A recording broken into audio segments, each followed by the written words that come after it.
Good morning and welcome to the TV Patel English Medium School. Today we are trying to see the new topic in the grammar. It was earlier already sent in the group of English Medium 11th and 12th standard, but today we are making it refresh again. It is asked in the section C, which is of 20 marks in board exam for 12th standard student, and it is about 7-8 sentences, to which we may also call it a transformation or do as directed.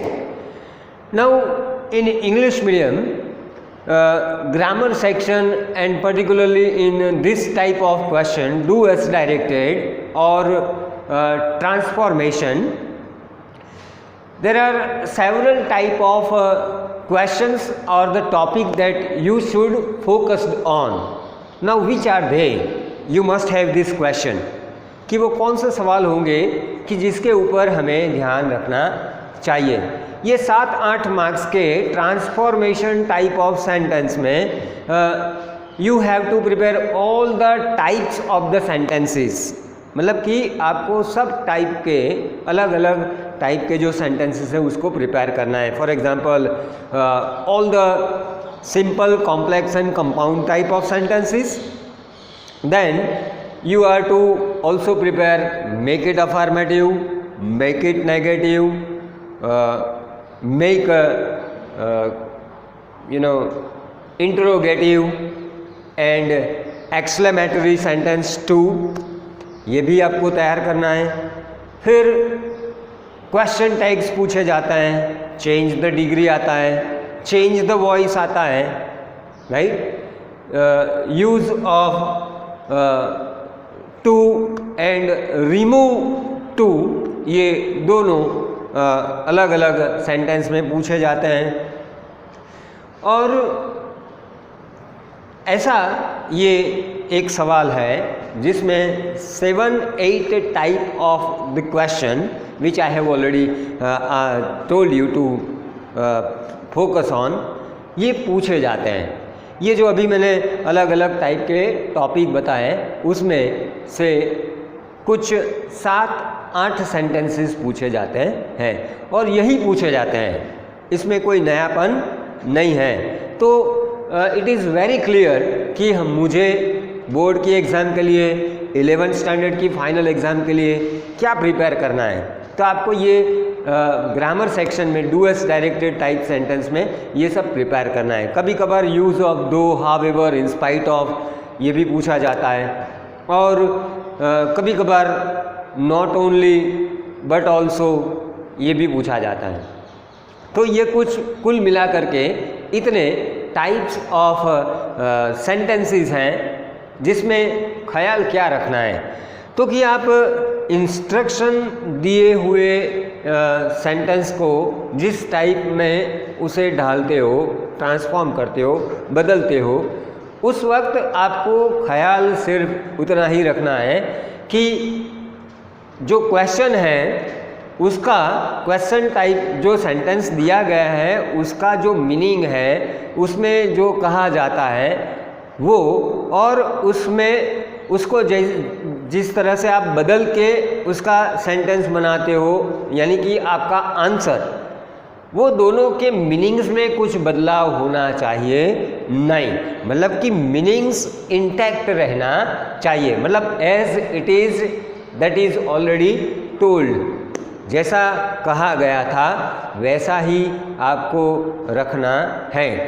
भले उसमें थोड़ा बहुत बदलाव होता है पर उसका meaning बदलता नहीं है.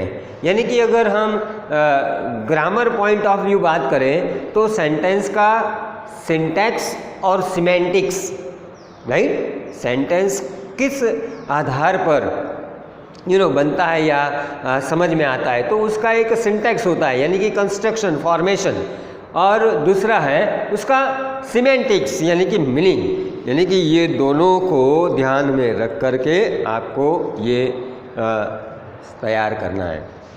ठीक है, आज हम कुछ एग्जाम्पल्स देखते हैं कि कैसे आप उनको बदल सकते हो। राइट, पहला है he does not know what it means.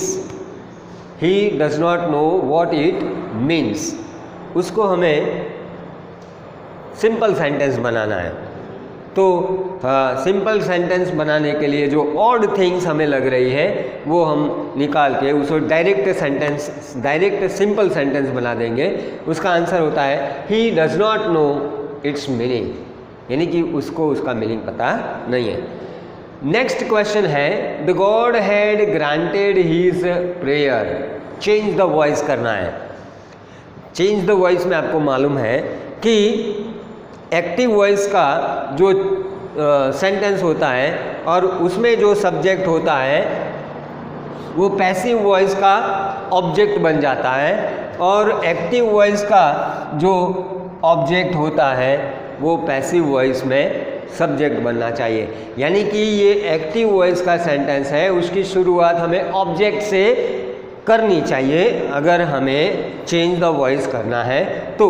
इसका मतलब है कि हमारा सेंटेंस शुरू कहाँ से होगा, हीज प्रेयर। तो his prayer had been granted by God. His prayer had been granted by God. आपने देखा होगा कि एक्टिव वॉइस का जो सब्जेक्ट था वो पैसिव वॉइस में यहाँ पर ऑब्जेक्ट पर आ गया है। ओके, नेक्स्ट सेंटेंस है I go inside when no one is around. मैं अंदर गया जब अंदर कोई नहीं था। मेक अफर्मेटिव, यानी कि अफर्मेटिव मतलब कि पॉजिटिव टाइप ऑफ सेंटेंस, हकारात्मक, जिसमें हमें क्या करना है तो कि क्वेश्चन में दिए गए हुए नेगेशन को हमें दूर करना है।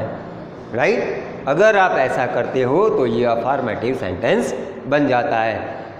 उसका आंसर हम देखें, उसके लिए हमें थोड़ा बहुत थोड़े वर्ड्स ऐड करने हो तो ऐड करने चाहिए ताकि हमारा जवाब ठीक ठाक हो जाए। उसमें हम कुछ ऐड भी करते हैं, कुछ जोड़ तोड़ भी करना पड़ता है।